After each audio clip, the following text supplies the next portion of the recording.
Hey, can you hear that? That's no spaceship landing. Those are cicadas, or what we used to call 17-year locusts. Loud, boy, loud.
Welcome back, everybody.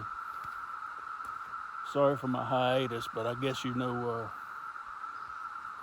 COVID and all this other horse mess has done got in the way of a lot of things. I've also had a time to sit and reflect and figure out what I wanted to do with this channel. Well, I was just going to let it sit there, or if I was going to continue my investigations and my research, because I got to a point where I'm like, what am I doing with this channel? Am I actually bringing anything to the table? You know, there's a big movement in the Bigfoot world. I call it the world. I'm not referring to the so-called community, because the community sucks.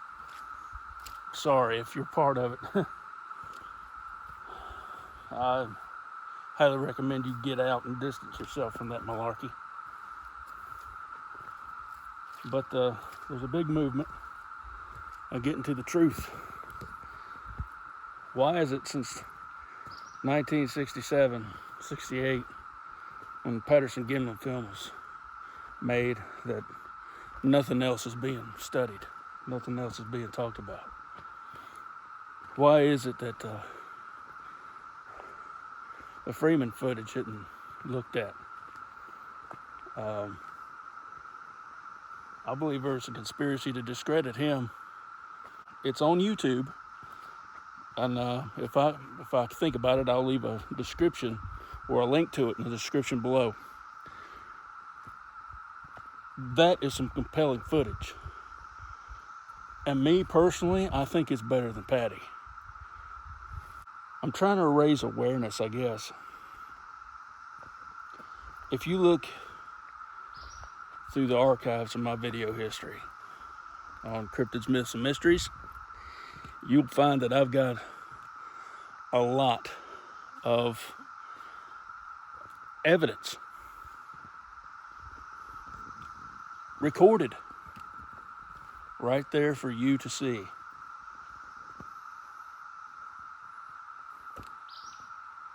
But in today's information age, where anything can be created digitally, it's hard for anybody to take that seriously. So, I mean, it could... Look, I want to try to continue to raise awareness. I want to get out here, and I believe I was getting really close there for a little while. And the last time I was out here, I said it felt weird, felt different. It still does. It may mean that I'm just going to have to take a little bit more time to let the place get used to me again because I've been away for so long. I mean, I was coming out here every other day for damn near a year and a half. That's a lot. Before I go into work, I'd be here. Get off work, I'd be here. Rain, I'd be here. Snow, I'd be here.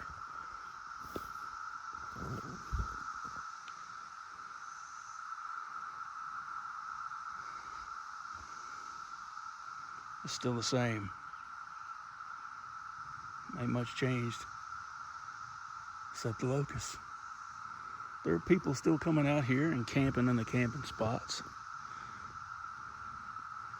There's still people coming out here and biking along the service road and hiking these trails. This trail right here, this is a well-traveled trail. Me, I'm not really doing much in the way of investigation today. I'm just talking and letting you guys know where I'm at and what I'm doing. And let you know I missed you some. Hell, I missed y'all a lot.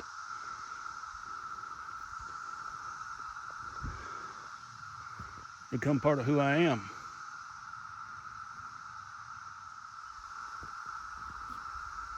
I say things are about the same. I mean, you can see right here, cyclists are busting these mud holes wide open. And you look down here, they're still riding horses out here on the trail.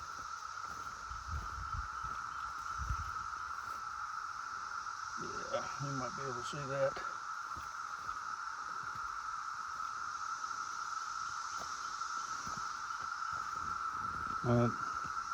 Take the camera off of my mug for a little while.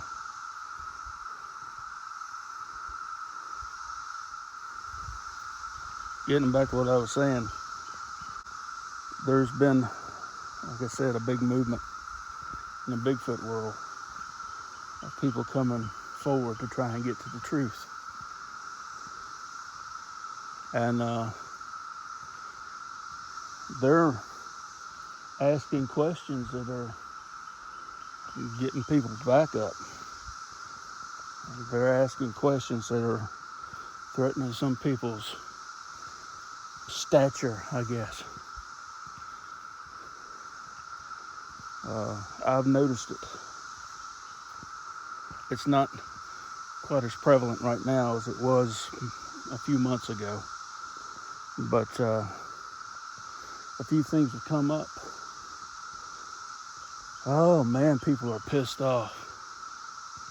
You're saying this and that ain't true and blah blah blah. Who the hell are you? Blah blah blah.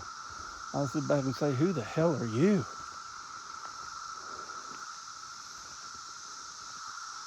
You know,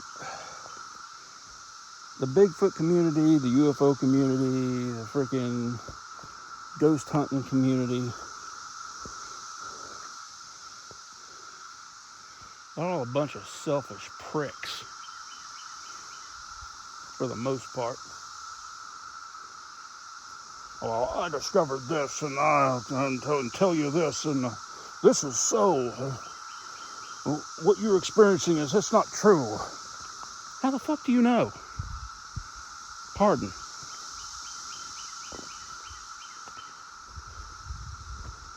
How the hell do you know if it's true or not?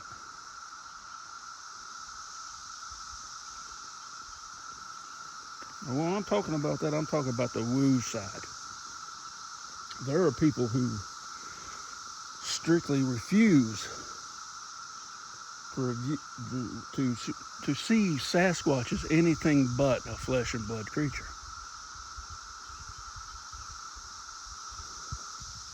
In their mind, that's the only relative way they can cope with it.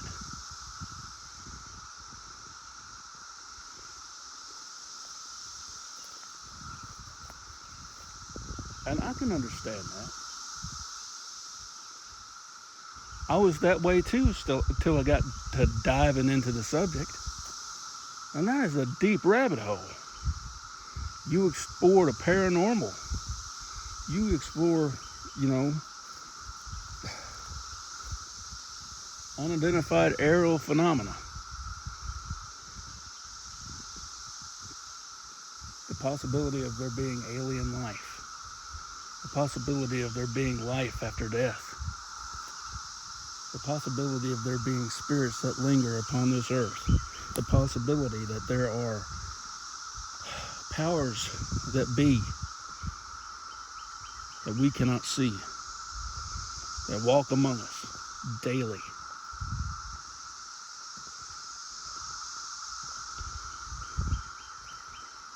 If you are a Christian and do not believe in the supernatural, I highly suggest you reevaluate your belief system and reread your Bible with an open mind and prayer, and asking the Lord for discernment, asking the Lord for wisdom and guidance, and He will tell you, He will show you. I don't mean to preach, but that's just how it is. This is what has worked for me.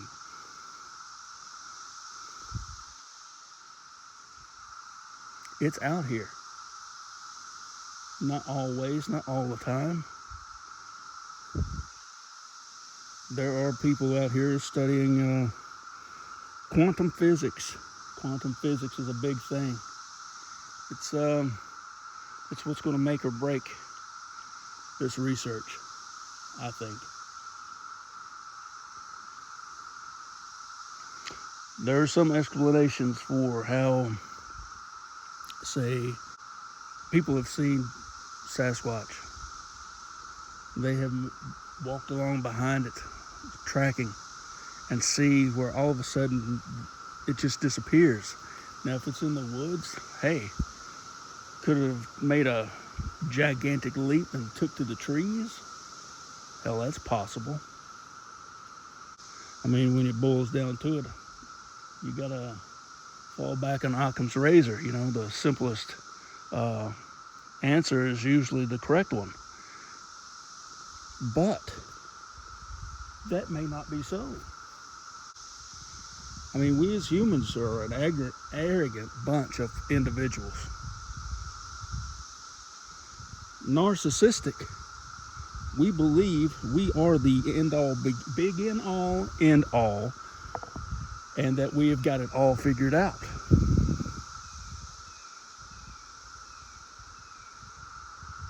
And that's ignorance.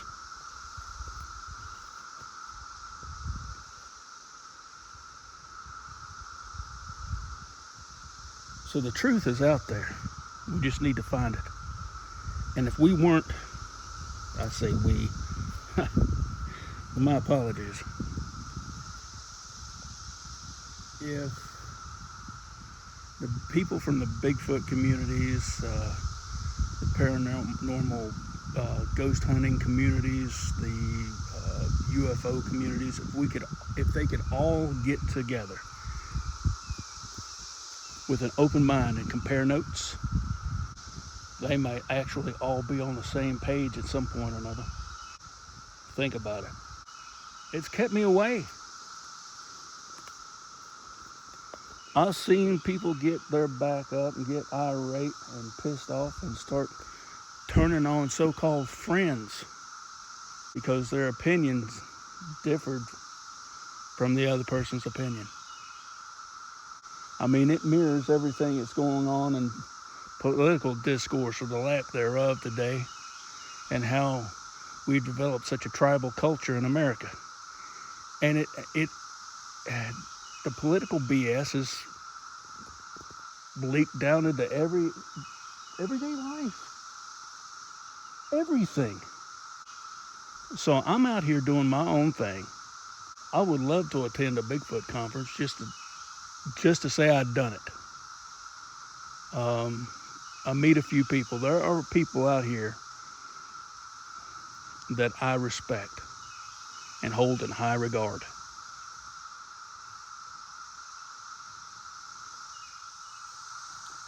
And these people are genuine and they're true. Some of them I've talked to and some of them I haven't. But I've paid attention to who they are and how they operate. And some of them are class acts, man. Some of them are stand-up individuals.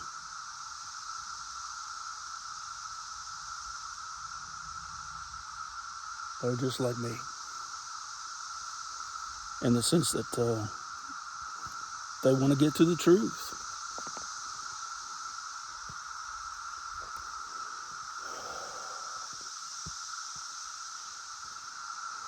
Grover Krantz, if you are familiar with who that is, he was an anthropologist and one of the first scientists to go full forward into Sasquatch research. This is coming from a quote taken back in '93, I believe it was. The scientific community will settle for nothing less than a body being brought in to be studied.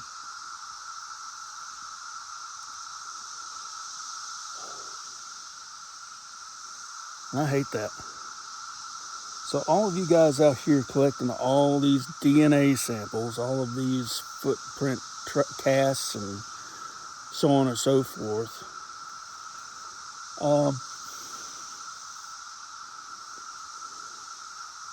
I hope you're doing it for your own benefit, because you're not going to be getting anything out of any scientists. I'm talking top grade government scientists. It's not going to happen. Melba Ketchum is a prime example of that. And before you keyboard warriors get started on Melba, you should talk to her. You should find out who she really is. She's a good person. She's truthful. She's honest. Talk about all these double-blind studies and all this other horse mess. Dude, just cut it out. It's just prime example. You can talk all the shit you want. But the fact of the matter is, and I hate to say it, but it's true, unless a body is brought in, nobody's going to give a damn.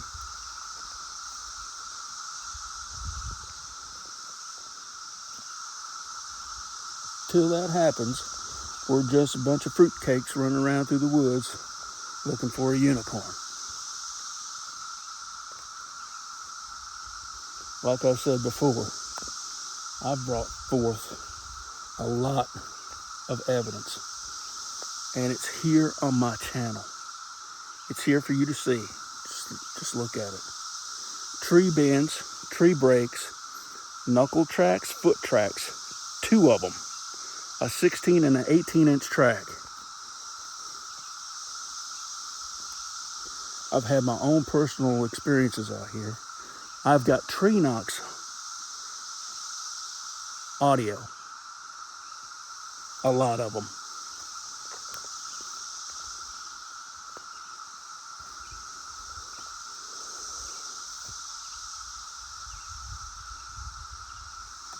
Just, man, people just aggravate me, dude.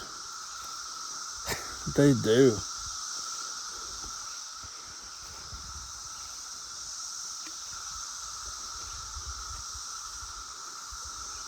We walk through a spider web. It's humid.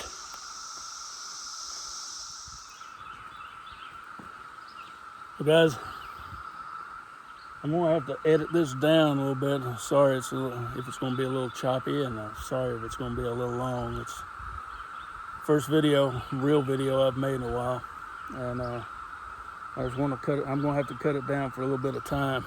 Don't want to be too long, but it's good to be back.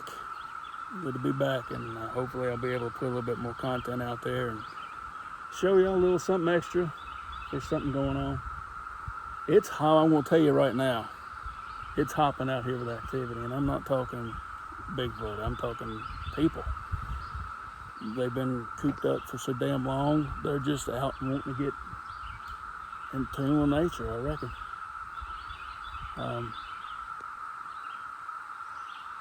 People riding their horses, people riding their bikes, people hiking. All day today. And they're just ready. Ready for all this BS to be over with. And I am too. I'm pretty probably sure you are. I'm going to be out in the woods hunting. And we'll see what I can come up with. And if I find something, I'll be sure to let you know.